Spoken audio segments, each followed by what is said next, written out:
নমস্কাৰ। ৫৬ সংখ্যক বিষ্ণু ৰাভা দিৱসলৈ সমগ্ৰ অসমবাসীক আমাৰ সাদৰ সম্ভাষণ জনাইছোঁ, ওলগ যাচিছোঁ। নাৰায়ণপুৰ শিক্ষাখণ্ডৰ অন্তৰ্গত PMC নাৰায়ণপুৰ বালিকা মজলীয়া বিদ্যালয়ৰ শিক্ষক, ছাত্ৰ ছাত্ৰী আৰু অভিভাৱকসকলৰ উপস্থিতিত এয়া আমি আজিৰ এই পবিত্ৰ দিনটো স্মৰণ কৰাৰ উদ্দেশ্যেৰে সমবেত হৈছোঁ। ছাত্ৰ ছাত্ৰীসকলৰ বিভিন্ন ধৰণৰ গীত, নৃত্য আৰু আবৃত্তি তথা বক্তৃতাৰ জৰিয়তে আমি এই কাৰ্যসূচী ৰূপায়ণ কৰিছোঁ।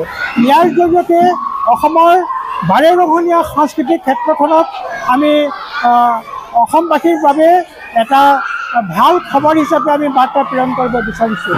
ইয়াৰ সমান্তৰালভাৱে আজিৰ দিনটোৰ পৰাই আমি আৰম্ভ কৰিছোঁ ৰাষ্ট্ৰীয় শিক্ষানীতি 2020ৰ আধাৰত ভাৰতীয় ভাষা গ্ৰীষ্মকালীন শিবিৰ।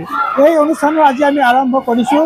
ছাত্ৰ ছাত্ৰীসকলক ভাষাৰ প্ৰাৰম্ভিক জ্ঞানখিনি দিবৰ কাৰণে আমি চেষ্টা কৰিছোঁ আৰু বিভিন্ন ভাষাভাষী লোকৰ মাজৰ যি পাৰস্পৰিক সম্পৰ্ক, এই সম্পৰ্কৰ আমি উজ্জীৱিত কৰিবৰ কাৰণে আজিৰ দিনটোত আমি বিভিন্ন ধৰণৰ কাৰ্যসূচী ৰূপায়ণৰ দিহা কৰিছোঁ। ধন্যবাদ। আমাৰ আজি এক বিশেষ দিন, 20 জুন। আজি আমাৰ অসমৰ সাংস্কৃতিক আৰু সংগীত জগতৰ এজন পুৰুষা ব্যক্তি কলাগুৰু বিষ্ণু প্ৰসাদ ৰাভাৰ আজি মৃত্যুদিন।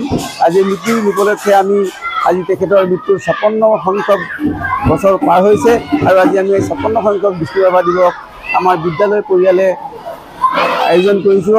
আমাৰ বিদ্যালয়ৰ কণ কণ শিশুসকলৰ মাজত থকা যি সাংস্কৃতিক প্ৰতিভা, এই প্ৰতিভা আজিৰ দিনটোত আমি প্ৰতিভাত কৰি সদৌ অসমবাসী ৰাইজৰ মাজলৈ আমি উলিয়াই নিয়াৰ ক্ষেত্ৰত আমাৰ ৰয়েল কালচাৰ গ্ৰুপে আজি আমাৰ আগত আহি এই দিৱসটি উদযাপনৰ যি তেওঁলোকে আগবঢ়াইছে, তেওঁলোকৰ প্ৰতি আমি আমাৰ আন্তৰিক আমাৰ কৃতজ্ঞতা জ্ঞাপন কৰিছোঁ।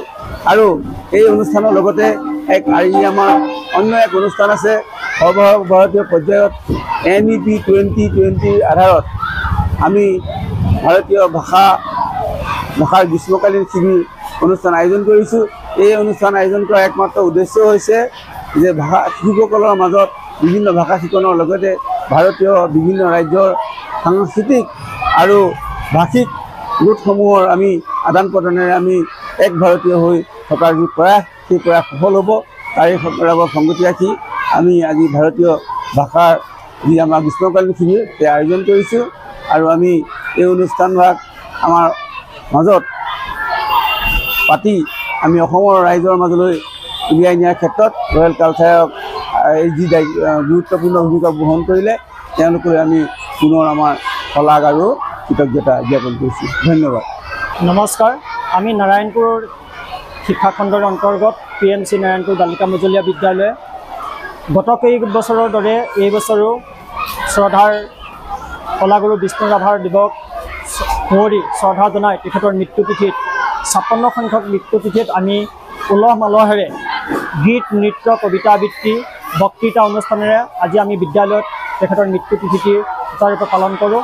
এই মৃত্যুতিথিত আমাৰ শিক্ষক শিক্ষয়িত্ৰী, ছাত্ৰ ছাত্ৰীসকলৰ লগতে অভিভাৱকসকলেও আমাৰ উপস্থিতি আছে।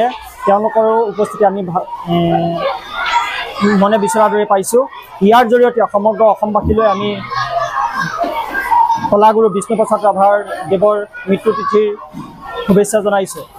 লগতে এই কালচাৰক আমি কৃতজ্ঞতা আৰু ধন্যবাদ জ্ঞাপন কৰিছোঁ। ধন্যবাদ। নমস্কাৰ। ৰয়েল কালচাৰৰ যোগেদি আমি PMC নাৰায়ণপুৰ বালিকা মজলীয়া বিদ্যালয়ৰ তৰফৰ পৰা সমূহ অসমবাসীলৈ ৰাভা দিৱসৰ শুভেচ্ছা জ্ঞাপন কৰিছোঁ।